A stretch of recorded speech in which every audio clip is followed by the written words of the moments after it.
Sebut saja Rusdi. Sudah berapa bulan Rusdi merantau ke Jakarta. Selepas tahun baru kemarin, ia sudah berencana mengais rezeki di kota metropolitan itu. Rusdi tidak punya pilihan. Kedua orang tuanya sudah terlalu tua untuk membiayai hidupnya. Ia juga sudah cukup umur untuk bekerja dan mencari penghidupannya sendiri. Di Jakarta, Rusdi memulai usaha sebagai penjual gorengan. Meski pendapatannya tidak seberapa, setidaknya itu bisa menghidupi Rusdi di kota yang keras ini. Tapi, semakin hari pelanggannya mulai berkurang.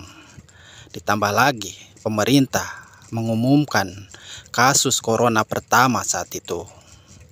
Karenanya, Rusdi mulai putus asa. Akhir-akhir ini malah tidak ada pelanggan satupun yang mendatangi gerobaknya. Akhirnya, kota Jakarta ditutup dari segala kegiatan. Semua orang diwajibkan bekerja dari rumah. Itu menjadi masalah besar bagi Rusdi.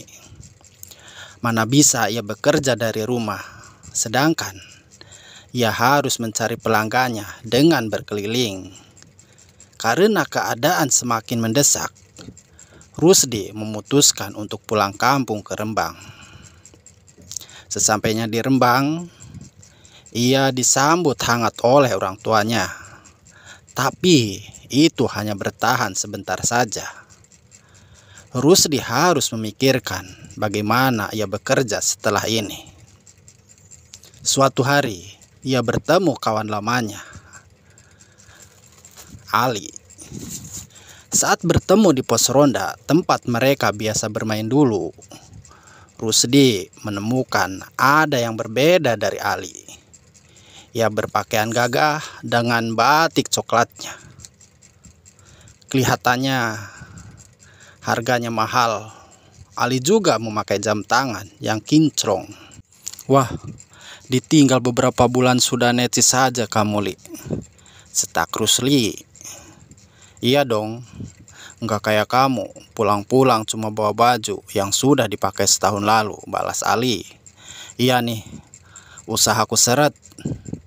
Jakarta kan lockdown, aku jadi tak bisa berjualan lagi.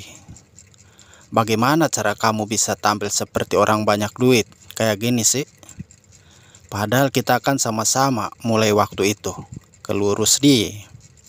Ali lalu menceritakan bahwa ia melakukan pesugihan Nyi Puspo Cempoko.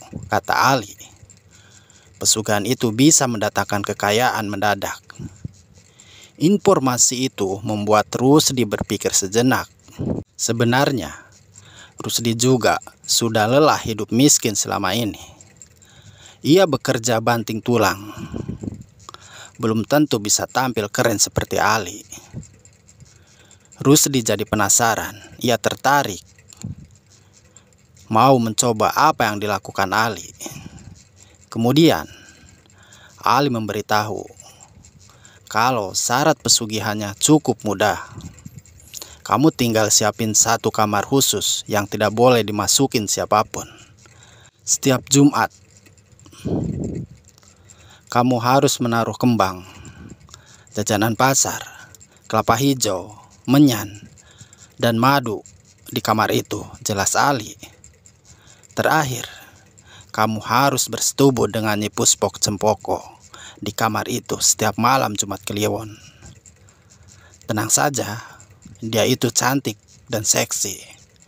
Dijamin kamu gak bakal nyesel ngelakuin pesugihan ini. Lanjutnya, mendengar syarat yang tidak terlalu berat, Rusdi langsung mengiyakan ajakan Ali itu. Bayangan memiliki banyak uang membuat Rusdi bersemangat bertemu Nyi Puspo. Malam ini, tepat malam Jumat Kliwon, Rusdi sudah lama menyiapkan kamar kosong di belakang rumahnya untuk dijadikan tempat ritual. Ia juga sudah menyiapkan barang-barang yang menjadi syarat di kamar itu. Sekarang Rusdi sedang menunggu kedatangan Nyi Puspo sambil menahan rasa gugupnya. Kamar yang sudah wangi kembang itu tiba-tiba berbau makin wangi yang menyengat hidung. Rusdi semakin deg-degan karena ia harus melepas keperjakaannya kepada makhluk halus. Ia berusaha menenangkan diri dengan menutup matanya dengan mengatur napas. Saat membuka mata, Rusdi melihat lamat-lamat ada seorang wanita cantik dan seksi di depan matanya. Tubuhnya yang berlekuk dibalut dengan pakaian khas wanita Jawa dengan diselimuti selendang hijau. Astaga, benar kata Ali. Kamu memang cantik sekali, seru Rusdi. Nyai Puspo tidak menanggapi kalimat Rusdi. Dia melontarkan senyuman manis yang terlihat agak menakutkan dan memberikan Rusdi tatapan menggoda. Tak mau buang waktu, Rusdi langsung memegang pinggang Nyai Puspo dengan menyelesaikan urusannya malam itu. Beberapa minggu setelah ritual itu dijalankan, Rusdi menjadi orang kaya baru di kampungnya. Semua orang heran melihat perubahan yang tiba-tiba itu. Tak terkecuali orang tua Rusdi. Setiap kali ditanya, Rusdi selalu bilang itu semua adalah hasil kerjanya selama di Jakarta. Semakin lama, harta Rusdi semakin banyak saja. Rumah Rusdi yang dulunya masih beralaskan tanah, sekarang menjadi rumah bertembok dan berlantai. Rusdi juga barusan membeli mobil mewah sebagai hadiah untuk orang tuanya. Akan tetapi, nasib Rusdi yang berubah drastis itu membuat Ali menjadi iri. Pasalnya, kalau dihitung-hitung, sekarang Rusdi kelihatan lebih kaya dari Ali. Dia sebagai orang yang menyarankan Rusdi berbuat bisnis klinik itu menjadi menyesal. Kekayaannya itu ternyata membuat Rusdi lupa berterima kasih kepada teman karibnya. Kesal bercampur iri, Ali berencana untuk memberi Rusdi pelajaran. Ia kemudian menyewa seorang PSK untuk menggoda Rusdi. Ali menyuruh wanita itu untuk masuk kamar belakang di rumah Rusdi saat malam Jumat Kliwon. Ia berjanji akan membayar mahal wanita itu kalau dia berhasil menaklukkan Rusdi. Malam ini adalah malam Jumat Kliwon. Waktunya Rusdi untuk memulai ritual seperti biasa. Dari pagi, ia sudah bersemangat menyiapkan sesembahan karena ia sedang ingin sekali membeli mobil dan jam tangan baru. Setelah selesai membersihkan diri di kamar mandi, Rusdi lalu bergegas menuju kamar ritualnya. Tapi sampai di sana ia dikagetkan oleh seorang wanita yang tak dikenal.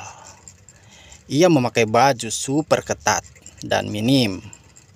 Riasan di wajahnya begitu tebal. Wanita itu juga terlihat cantik dan rambut pendeknya yang hitam legam. Rusdi malah jadi tegang melihat wanita itu. Nyai Puspo tiba-tiba saja hilang dari benaknya. Rusdi tak tahu kenapa dia bisa mudah terbuai seperti itu. Akhirnya, ia tak tahan dan langsung menuju ranjang tempat wanita itu duduk. Namun, sedang enak di madu cinta, tiba-tiba ada angin kencang berhembus ke dalam kamar. Rusdi terkejut dan melepaskan diri dari wanita itu. Tiba-tiba, Rusdi melihat sosok Nyai Puspo dengan wajahnya yang seram sekali. Matanya merah, membelalak, dan rambutnya menjadi gimbal dan berantakan. Sosok itu kemudian mencekik Rusdi hingga mulutnya berbusa. Melihat itu, PSK tadi buru-buru keluar meminta pertolongan. Namun naas, Rusdi sudah ditemukan tidak bernyawa saat orang-orang datang untuk menolongnya. Tamat. Tulisan ini merupakan reka ulang dari kisah yang berkembang di masyarakat. Kesamaan nama, tempat, kejadian hanyalah kebetulan belaka. Semoga sahabat semua dapat terhibur. Doa dari kami, Rabbana atina fid dunya hasanah wa fil akhirati hasanah wa qina adzabannar. Semoga kebahagiaan dan kesejahteraan selalu menyertai hidup kita. Semoga kita kaya tanpa pesugihan.